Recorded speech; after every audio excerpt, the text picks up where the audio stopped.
हम सब अक्सर सुर्खियां पढ़ते हैं, लेकिन उन सुर्खियों के पीछे हमेशा एक कहानी होती है, एक असली इंसानी कहानी। आज हम 2016 के पठानकोट एयरबेस हमले की एक ऐसी ही कहानी सुनेंगे। ये कहानी आंकड़ों की नहीं, बल्कि उन सैनिकों की है जिन्होंने उस दिन देश के लिए अपना सब कुछ दांव पर लगा दिया था।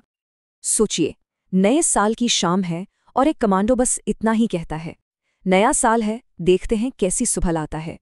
गरुड़ कमांडो नीरज की ये शब्द कितने आम थे, है ना? कितनी उम्मीद थी इनमें, पर उन्हें जरा भी अंदाजा नहीं था कि आने वाली सुबह कितनी भयानक होने वाली थी। कुछ ही घंटों में ये उम्मीद एक बेहद कड़वी हकीकत बनने वाली थी। तो चलिए कहानी में थोड़ा और अंदर चलते हैं। तारीख थी 1 जनवरी 2016, नए साल की रात। जरा उस माहौल को महसूस कीजिए। एक तरफ पूरा देश जश्न मना रहा था और दूसरी तरफ पठानकोट की सर्द हवाओं में एक अजीब सी बेचैनी घुली हुई थी। ये दो तस्वीरें ना एक ही रात की हैं, एक ही देश की। जहां एक तरफ लोग एक दूसरे को नए साल की शुभकामनाएं दे रहे थे, वहीं पठानकोट एयरबेस पर कोई पार्टी नहीं हो रही थी। वहां सिर्फ और सिर्फ सतर्क निगाहें थीं और राइफल पर मजबूत पकड़। देश की सुरक्षा का एक ऐसा वादा जो कभी नहीं सोता। और फिर कुछ ही घंटों बाद रात ढली और 2 जनवरी की सुबह हुई। लेकिन ये वो सुबह नहीं थी जिसका सबको इंतजार था। ये अपने साथ सूरज की रोशनी नहीं, बल्कि धुआं और धमाकों का अंधेरा लेकर आई। सुबह का घना कोहरा था, विजिबिलिटी लगभग 0, और इसी कोहरे की आड़ में कुछ संदिग्ध हलचल महसूस हुई। एक छोटा सा शक जो बस चंद पलों में ही एक बहुत बड़े भयानक खतरे में बदलने वाला था। और फिर वो शक यकीन में बदल गया। छह आतंकवादी भारी हथियारों से लैस एयरबेस का सुरक्षा घेरा तोड़कर अंदर घुस आए थे। उनका निशाना साफ था, देश के सबसे जरूरी, सबसे संवेदनशील ठिकानों में से एक पर हमला करना। और फिर वो आवाज गूंजी। पहली गोली चली, बस उसी एक गोली ने सब कुछ बदल दिया। एयरबेस की शांति एक पल में जंग के मैदान में तब्दील हो गई। देखिए, इसे सिर्फ एक मुठभेड़ कहना गलत होगा। नहीं, ये भारत की संप्रभुता पर, हमारी आन पर एक सीधा हमला था। और ये जंग कुछ घंटों की नहीं थी, ये अगले 4 दिनों तक चलने वाली थी। एक ऐसी जंग जिसमें हमारे जवानों के सब्र, उनकी हिम्मत, उनकी हर चीज की परीक्षा होनी थी।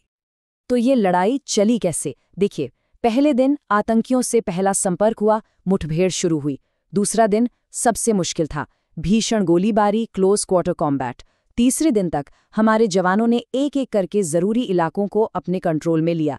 और फिर आया चौथा दिन, जब जाकर ये लंबा और मुश्किल ऑपरेशन खत्म हुआ। और इसी जंग के बीच कमांडो नीरज का एक मैसेज रेडियो पर गूंजा, हम किसी भी हाल में उन्हें तकनीकी क्षेत्र तक नहीं पहुंचने देंगे। सोचिए, इस एक लाइन में कितना कुछ दांव पर था। वो टेक्निकल एरिया जहां हमारे सबसे कीमती लड़ाकू विमान और उपकरण थे।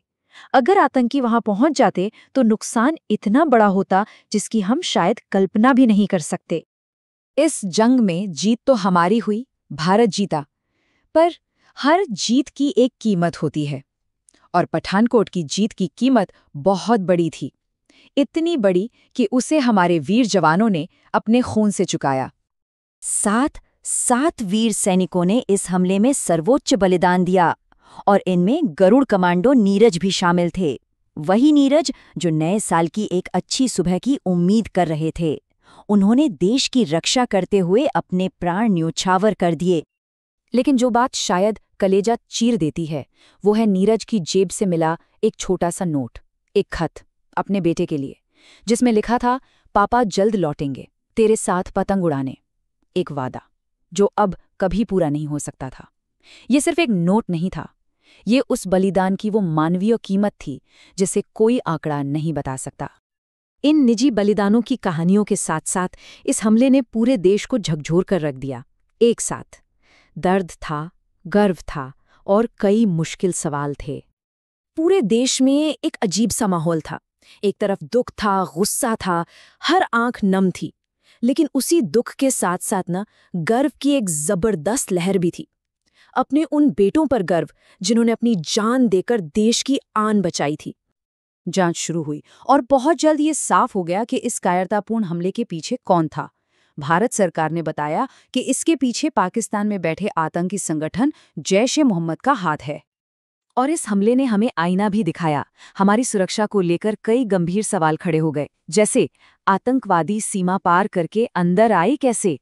क्या हमारा इंटेलिजेंस फेल हुआ था? हमारे मिलिट्री बेस कितने सुरक्षित हैं? और सबसे बड़ा सवाल, सीमा पार से चल रहे इस आतंकवाद को जड़ से कैसे खत्म किया जाए? इन सवालों पर एक बहुत जरूरी और गंभीर बहस शुरू हुई। तो पठानकोट की उस सुबह ने हमें दर्द तो बहुत दिया, लेकिन एक यकीन भी दिलाया। जब तक हमारी सरहदों पर ऐसे सपूत, ऐसे बेटे खड़े हैं, क्या कोई दुश्मन देश की तरफ आंख उठाकर भी देख सकता है?